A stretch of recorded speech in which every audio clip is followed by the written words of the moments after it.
Herr Roosevelt verlangt endlich die Bereitwilligkeit, ihm die Zusicherung zu geben, dass die deutschen Streitkräfte das Staatsgebiet folgender unabhängiger Nationen nicht angreifen, und er nennt Finnland, Lettland, Litauen, Estland, Norwegen, Schweden, Dänemark, Niederlande, Belgien, Großbritannien, Irland, Frankreich, Portugal, Spanien, die Schweiz, Liechtenstein, Luxemburg, Polen, Ungarn, Rumänien, Jugoslawien, Russland, Bulgarien, Türkei, Irak, Arabien, Syrien, Palästina, Ägypten.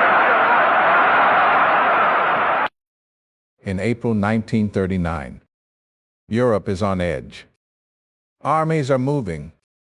Alliances are cracking. One man in Washington decides to try one last thing before the world explodes. He writes a letter, not to a friend, not to an ally. He writes to Adolf Hitler, a warning, a plea, a chance to stop war. Months later, Hitler would stand in front of his parliament, read that letter out loud, and people would burst out laughing. But here's the part no one in that room understood yet. The country he mocked would later help destroy his empire. By early 1939, Germany had already torn up the rules of Europe. Austria absorbed, Czechoslovakia broken apart, treaties ignored. Everyone knew something bigger was coming. But the United States, still officially neutral. Most Americans wanted nothing to do with another European war. Still, President Franklin D.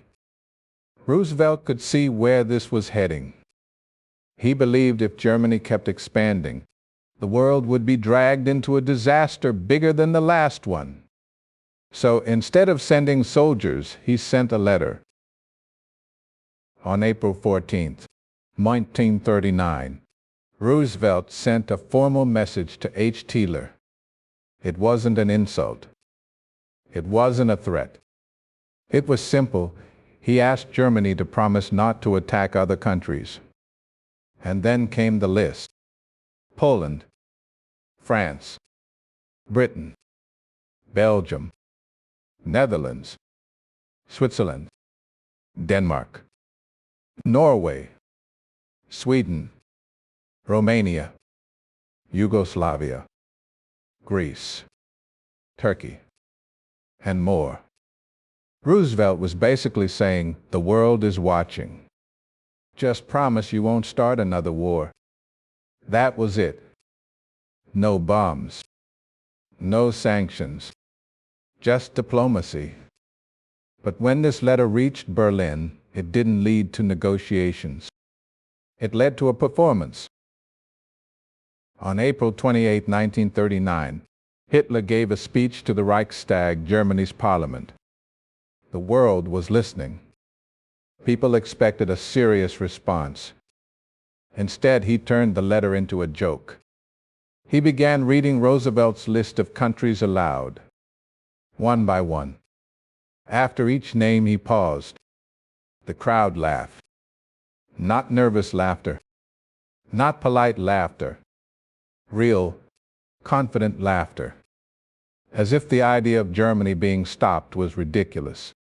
Hitler even mocked the tone of the letter, suggesting Roosevelt was meddling in Europe's affairs. To the people in that room, it looked like strength, confidence, control. But outside that hall, the world heard something else: arrogance. What made this moment historic is what happened next.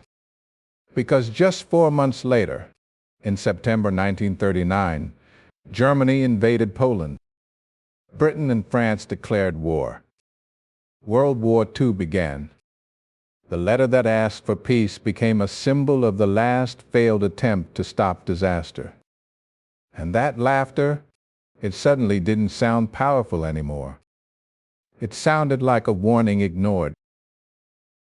Here's where history gets even more ironic. In 1939, Hitler didn't think the United States mattered. America was far away, neutral, divided on war. But war doesn't stay contained. By 1941, after Japan attacked Pearl Harbor, the U.S. entered the war.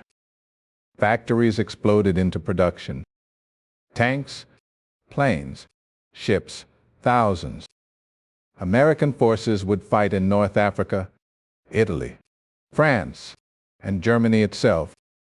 The same country that Hitler publicly mocked became one of the forces that helped bring down Nazi Germany. Think about that moment in the Reichstag again. The laughter, the confidence, the belief that history was already decided. No one in that room knew how the story would end. No one knew Berlin would one day be in ruins. No one knew millions would die.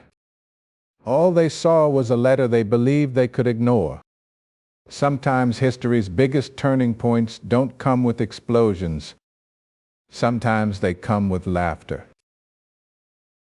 Roosevelt's letter didn't stop the war, but it showed something important. There were still attempts at diplomacy, still warnings, still chances to change direction.